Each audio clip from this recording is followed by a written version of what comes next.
સમય બદલાય. મારું આલેલું જ્ઞાન તમે સંગ્રહીને રાખજો.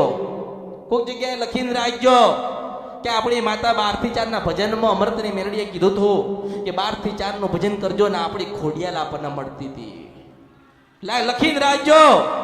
હું ભવિષ્યમાં બેઠી હોય ના બેઠી હોય, બોલતી હોય ના બોલતી હોય, મળતી હોય ના મળતી હોય, હું દેખાતી હોય કે ના દેખાતી હોય, બોલતી હોય કે ના બોલતી હોય, કોઈને કહેતી હોય કે ના કહેતી હોય, કોઈને બેહાડતી હોય કે ના બેહાડતી હોય, તમે મને યાદ રાખો કે ના રાખો મારે નથી કોઈ મતલબ નથી. તમને તમારી ખોડિયાલ યાદ રહેવી જોઈએ, તમારી ચાવણ યાદ રહેવી જોઈએ, તમારી પૂર્વજોની મેલડી સધીને શિકોતર તમને યાદ રહેવી જોઈએ. ભગવાન એક સારું કાર્ય કરવા માટે અમૃતની મેલડીને ધરતી પર મોકલીશ કે તમે જાઓ.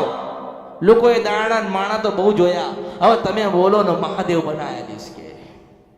એટલે હું ધરતી ઉપર આવી છું તમારી માને તમને મળાવવા માટે.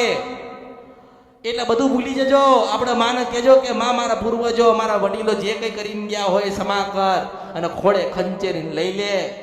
માં અમે તારા તું અમારી છો.